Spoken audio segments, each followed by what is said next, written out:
আসসালামু আলাইকুম, কেমন আছেন আপনারা? আপনাদের তো আমরাও ভালো আছি। এটা হচ্ছে আমাদের কোরবানের গরু। আমরা তো ঢাকাতে কোরবান দিচ্ছি। এই গরুটা আমরা আরও 5টা ফ্যামিলি সহ কিনছি। আমাদের গরুটা অনেক সুন্দর, দাম হিসাবে অনেক বড় হয়েছে।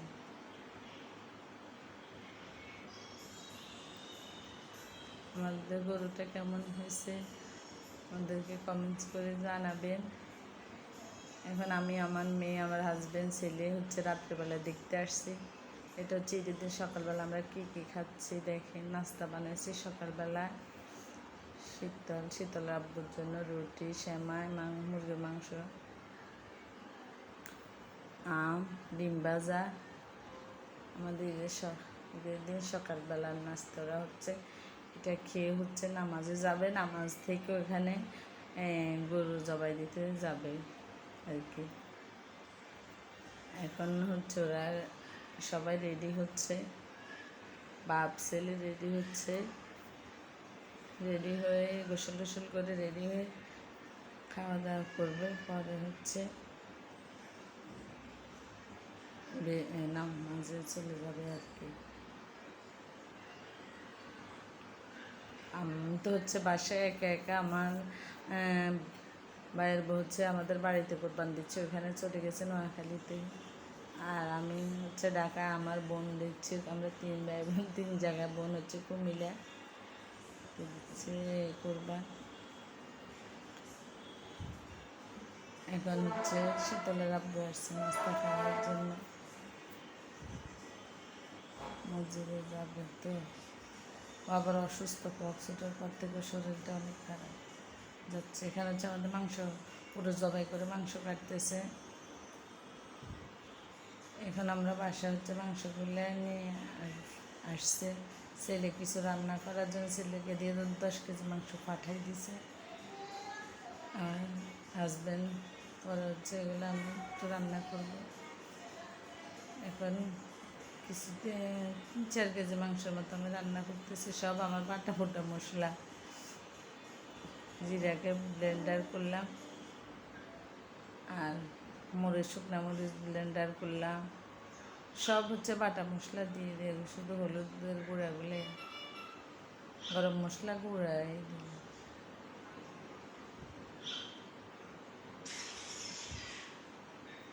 কোরবানের দিনে মাংস একটু বেশি করে রান্না করে সব মানুষই। বেশি করে রান্না করলে খেতেও ভালো লাগে। কোরবানের মাংস খেলে মানুষ আবার অসুস্থ হয় না। প্রেশার এমনি মাংস খেলে শরীর অত ভালো লাগে না, অসুস্থ হয়ে থাকে, বেশি খারাপ লাগে, প্রেশারের সমস্যা করে। এখন সব মায়ের মশলা দিয়ে পরে চুলায় বসাই দেব। একটু গরম মশলা দিলাম, ওটা হালকা, আরগুলো পাউডার দিই। সব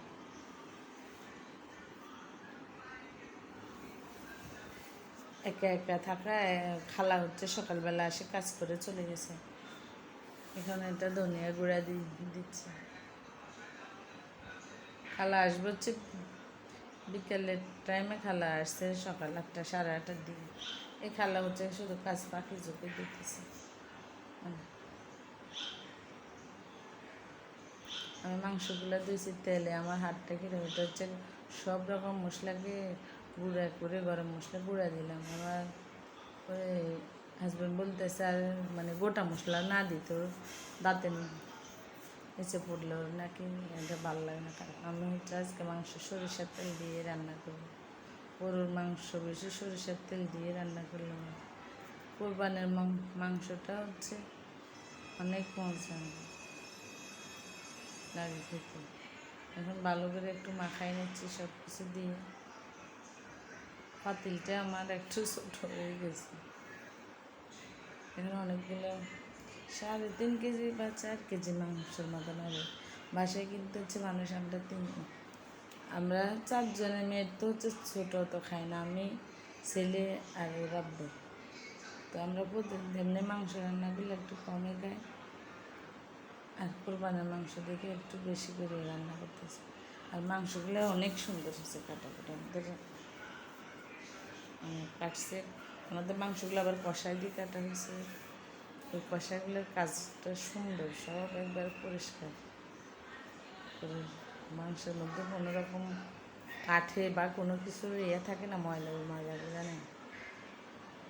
এখন রান্নাগুলো হালকা একটু পানি দিয়ে দিচ্ছি।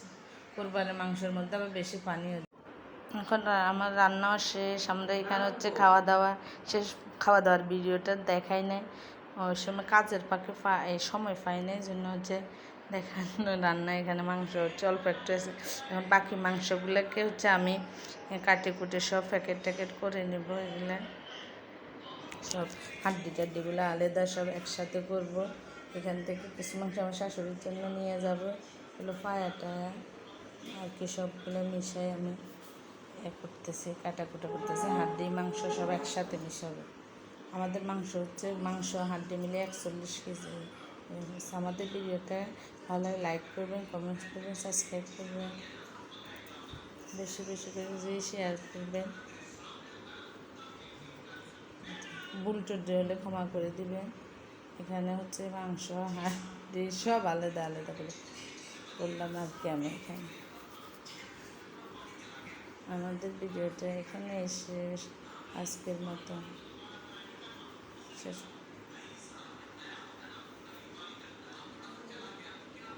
আল্লাহ হাফিজ, আসসালামু আলাইকুম।